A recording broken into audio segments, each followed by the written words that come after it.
Bendung Latonda Pekat ini dibangun tahun berapa nih? Kalau masalah Bendung Latonda Pekat ini, itu dibangun tahun 1990.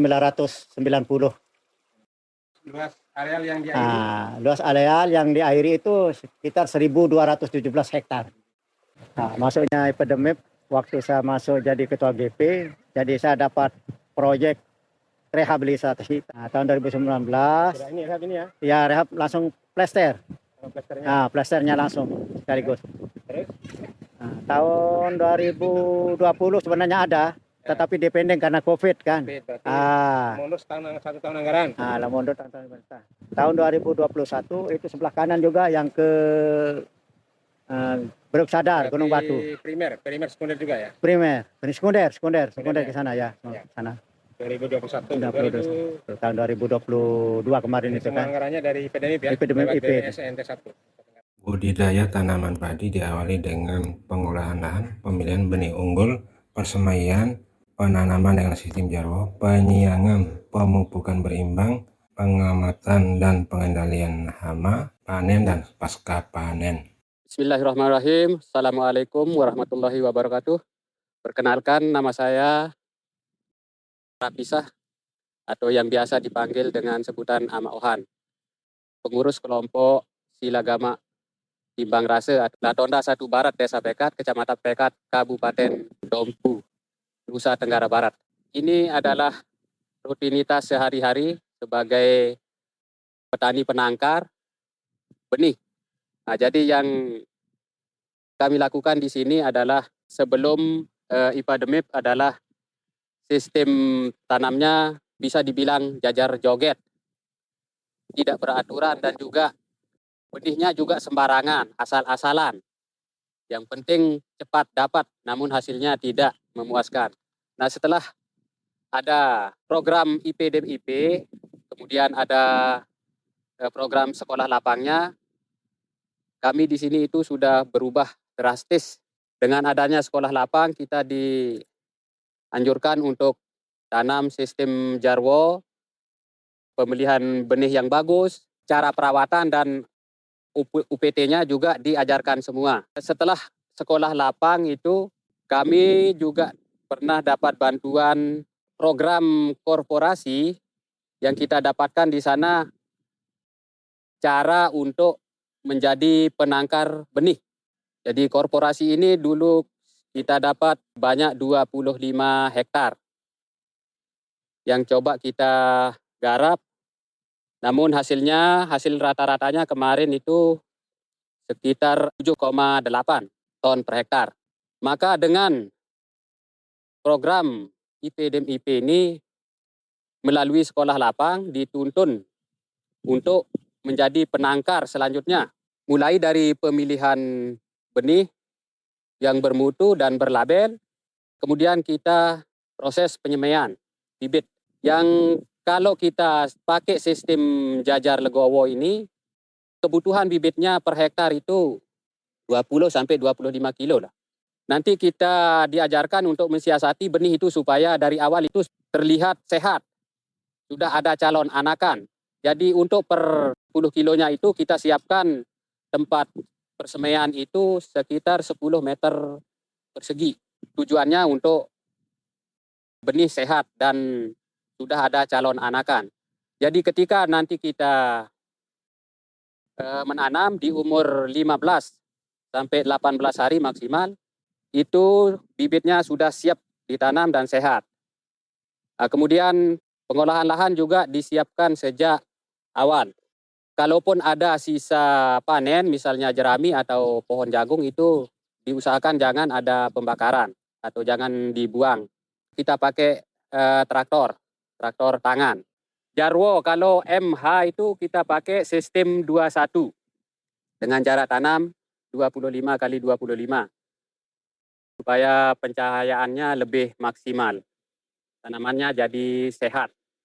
Sistem tanamnya sistem pola seri 2 atau 1 biji. Sehingga yang kita harapkan nanti anakan itu lebih banyak dan lebih maksimal. Kalau perawatan ini kita bisa berpedoman pada 4T.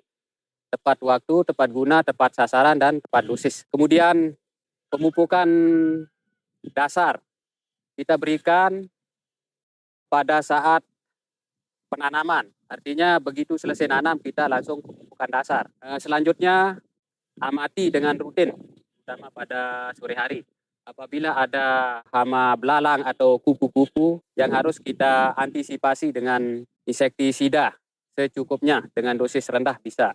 Kemudian susulan pertama pemupukan itu kita berikan pada umur 15 atau 20 hari setelah tanam. Pada umur 40 hari kita berikan pemupukan terakhir. Kemudian tinggal kita menunggu perkembangan. Di sana sudah waktu buntingnya. Jenis pupuk yang kita berikan ini pupuknya akan berimbang. Ada urea dan ada NPK Ponska.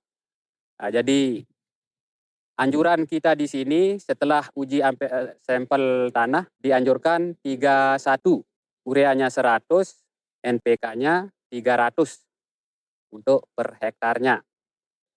Itu yang dibagi jadi 3. Untuk pemupukan pertama kita berikan NPK Ponska misalnya ada 100 kilo. Kalau untuk kedua kita berikan NPK-nya 200 kilo dan 50 kilo urea. Kemudian nanti untuk susulan terakhir kita berikan hanya 50 kilo urea saja pada umur 40 hari itu. Setelah itu kita tinggal tunggu perkembangannya. Kita tinggal mengantisipasi hama dan penyakit atau OPT-nya. Bila terjadi serangan belalang atau walang sangit, baru kita lakukan penyemprotan. Masa panennya 110 hari. Kemudian panennya kita gunakan alat komben untuk mempersingkat waktu. Itu yang pertama. Yang kedua, sisa dari panen itu kan bisa dimanfaatkan lagi. Setelah panen kita lakukan penjemuran. Kita melakukan penjemuran pakai lantai jemur. Di sana kita harus bolak-balik dengan rata supaya tingkat kekeringannya merata, mendapatkan KA yang sempurna. Perkiraan keringnya sudah cukup, kita tester dia dengan KA. Kalau untuk benih ini harus KA 11 ya. Kita lakukan pengepakan atau isi karung, pengepakan, simpan di gudang. Nanti tinggal kita tunggu waktu pengemasan. Sebelum pengemasan, nanti dikirim dulu sampelnya ke balai benih di kabupaten. Nanti kabupaten yang meneruskan ke provinsi untuk uji laboratoriumnya. Setelah keluar hasil uji laboratoriumnya, di sana nanti akan tertera daya kecambahnya berapa persen, biji kosongnya berapa persen, kemudian biji rerumputannya berapa persen, masa kadaluarsanya juga ada, tanggal ujinya juga ada, kadar airnya juga tertera semua. Proses pengemasannya nanti kita kemas 10 kilo per 1 kantong.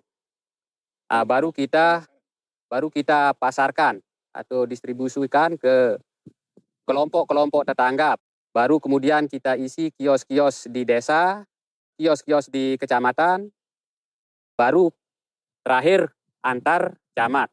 Ini hasil produksi saat MH 2022-2023. Ya. Untuk lahan Amohan berapa hasilnya? Ini untuk lahan sendiri kemarin hasilnya 4,8 ton. Ya. Dengan KH 11. Tani yang bergabung jadi penangkar? Untuk tani yang gabung kemarin itu 1 hektar. Karena kita ada yang dikasihkan hanya sebagian. Ada 3 ton 200. 8 ton totalnya. Siap ya untuk dipasarkan? Ya, yang 3,2 ton ini paritasnya 64 kemarin. Ini? Sementara yang 4,8 ini paritasnya impari 42. Jadi perkiraan harga ini yang dari 8 ton ini setelah dikemas nanti bisa rata-rata 10.000 lah. Ini kan label umum ya? Ya. Khusus untuk tanaman buah ini baru dua komoditi yang dominan.